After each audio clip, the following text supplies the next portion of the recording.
ಅಡುಗೆ ಸಿಲಿಂಡರ್ ಅಭಾವದಿಂದಾಗಿ ರಾಜ್ಯದಲ್ಲಿ ಪರಿಸ್ಥಿತಿ ಹೇಗಿದೆ ಬೇರೆ ಬೇರೆ ಜಿಲ್ಲಾ ಕೇಂದ್ರಗಳಲ್ಲಿ ಅನ್ನೋದ್ರ ಬಗ್ಗೆ ನಿಮಗೆ ಮಾಹಿತಿಯನ್ನು ಕೊಡ್ತಾ ಇದ್ದೆ.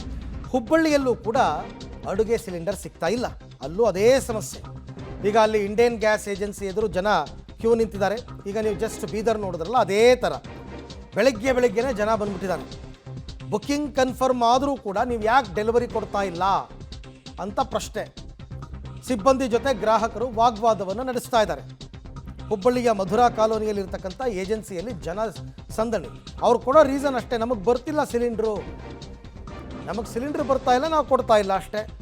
ಸಿಲಿಂಡ್ರ್ ಇಟ್ಕೊಂಡು ನಾವೇನು ಮಾಡೋಣ ಅಂತಾರೆ. ಆಮೇಲೆ ಬುಕ್ಕಿಂಗ್ ಜಾಸ್ತಿ ಆಗಿದೆ, ಹಾಗಾಗಿ ಬ್ಯಾಲೆನ್ಸ್ ಉಳ್ಕೊಂಡಿದೆ ಅಂತ ಈಗ ಅವ್ರು ಕೊಡ್ತಾ ಇರ್ತಕ್ಕಂಥ ರೀಸನ್. ಹುಬ್ಬಳ್ಳಿ ಎಲ್ಲ ಕಡೆಯಲ್ಲೂ ಕೂಡ ಇದೇ ರೀತಿಯಾದಂತಹ ಸಮಸ್ಯೆ ಇದೆ. ಒಂದು ಕಡೆ ರಾಜ್ಯದ ಒಂದು ಆಹಾರ ಮತ್ತು ಸರಬರಾಜು ಸಚಿವರು ಹೇಳ್ತಾರೆ ವಾಣಿಜ್ಯ ಸಿಲಿಂಡರ್ ಅನ್ನ ಕೊಡ್ತಾ ಇದ್ದೀವಿ ಅಂತ. ಹುಬ್ಬಳ್ಳಿಯಲ್ಲಿ ವಾಣಿಜ್ಯ ಸಿಲಿಂಡರ್ ಇರಲಿ, ಗೃಹ ಬಳಕೆ ಸಿಲಿಂಡರ್ ಕೂಡ ಜನರ ಕೈಗೆ ಸಿಗ್ತಾ ಇಲ್ಲ. ಸೊ ಇದನ್ನ ದೃಶ್ಯಗಳ ಮುಖಾಂತರ ನಾನು ನಿಮಗೆ ತೋರಿಸ್ತೇನೆ. ನಾನೀಗ ಹುಬ್ಬಳ್ಳಿಯ ಮಧುರಾ ಒಂದು ಕಾಲೋನಿಗಳಿರುವಂತಹ ಇಂಡಿಯನ್ ಗ್ಯಾಸ್ ಏಜೆನ್ಸಿ ಮುಂದೆ ಇರುವಂಥದ್ದು. ಬೆಳಗ್ಗಿಂದಲೂ ಕೂಡ ಜನ ಈ ಒಂದು ಗ್ಯಾಸ್ ಏಜೆನ್ಸಿ ಮುಂದೆ ನಿಂತಿರುವಂಥದ್ದು. ಆದರೆ ಇವರಿಗೆ ಗ್ಯಾಸ್ ಸಿಗ್ತಾ ಇಲ್ಲ.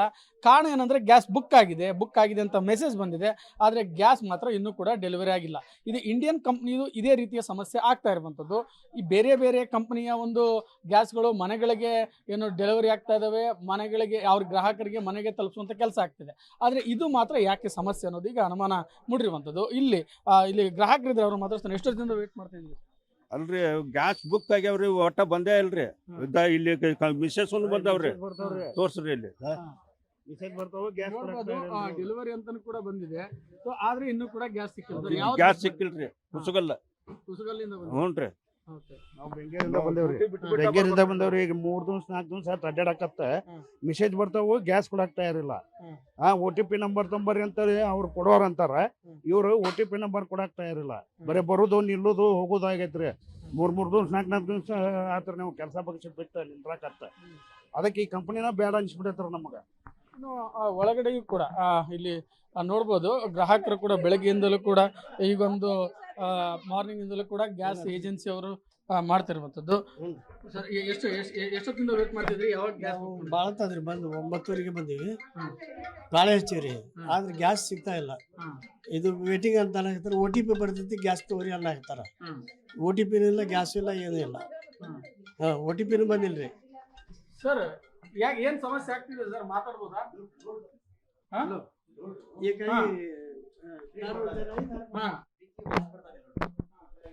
ನೋಡೋಣದು ವೀಕ್ಲಿ ಒನ್ಸ್ ಬರ್ತಾ ಇದೆ, ಸೊ ಹಂಗಾಗಿ ಸಮಸ್ಯೆ ಆಗ್ತದೆ. ಅದೇ ಸರ್, ಅದಕ್ಕೋಸ್ಕರನೇ ನಮ್ಗೂ ಅದೇ ಬೇಕಾಗಿದೆ. ನಮ್ದು sales man, sales and marketing. ನಮ್ಗೆ ಸಿಲಿಂಡರ್ ಸಿಕ್ಕಿದ್ರೆ ಸೇಲ್ ಮಾಡ್ತೀವಿ, ನಮ್ಗೆ ಲಾಸ್ ಅಲ್ವಾ? ಇಲ್ಲ ತಪ್ಪು ಇಲ್ಲ ಸರ್, ಅದು ಡೆಲಿವರಿ ಅಂತ ಅಂದ್ರೆ ಫಾರ್ ಎಕ್ಸಾಂಪಲ್ ಇವತ್ತು ಸಿಲಿಂಡರ್ ತಗೊಂಡ್ರೆ ಸರ್ 25 ಡೇಸ್ ಆದ್ಮೇಲೆ ಮತ್ತೆ ಸಿಲಿಂಡರ್ ಬರ್ತದೆ ಅವ್ರಿಗೆ. ಸೊ ಇಲ್ಲ ಸರ್, ತಪ್ಪು ಉದ್ದೇಶ. ನಾನು ಚೆಕ್ ಮಾಡ್ತೇವಲ್ಲ ಸರ್, ಅದಕ್ಕೋಸ್ಕರ ಕರ್ಸಿದ್ದು. ಪ್ರತಿಯೊಂದು ಚೆಕ್ ಮಾಡಿಸಿ KYC ಯಾರು ಮಾಡಿಲ್ಲ ಸರ್. ಈಗ ಪ್ರಸ್ತುತ ಸರ್ ನಾವು KYC ಮಾಡಬಹುದು. KYC sir, KYC sir. ಈಗ ನಾವು ಡಿಸ್ಟ್ರಿಬ್ಯೂಟರ್, ನಮ್ಗೆ ಸಿಲಿಂಡರ್ ಬಂದ್ರೆ ನಾವು ಸಿಲಿಂಡರ್ ಕೊಡ್ತೀವಿ. ಇಂಡಿಯನ್ ಆಯಿಲ್ ಅವ್ರು ಕೊಡ್ಬೇಕು. ನೋಡ್ಬೋದು ಇಲ್ಲಿ ಡೆಲಿವರಿ ಅಂತ ಬಂದಿದೆ. ಇನ್ನು ದ್ವಂದ್ವ ನೀತಿ ಹೇಳ್ತಾ ಇದ್ದಾರೆ, KYC ಇಲ್ಲದೆ ಪ್ರಾಬ್ಲಮ್ ಆಗ್ತಿದೆ ಅಂತ.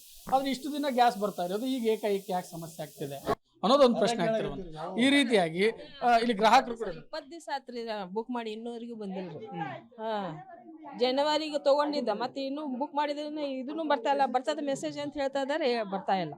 ಈ ರೀತಿಯಾಗಿ ಗ್ರಾಹಕರಿಗೆ ಮಾಡಿದ್ರು ಎತ್ತ ಇಲ್ಲ, ಅದಕ್ಕೆ ಬಂದಿರೋದು. ಮತ್ತೆ ಗ್ರಾಹಕರಿಗೆ ಒಂದು ರೀತಿಯ ಗೊಂದಲಮಯ ಹೇಳಿಕೆ ನೀಡುವಂತಹ ಒಂದು ಕಾರ್ಯಕ್ಕೆ ಈ ಏಜೆನ್ಸಿ ಮುಂದಾಗಿರುವಂತದ್ದು.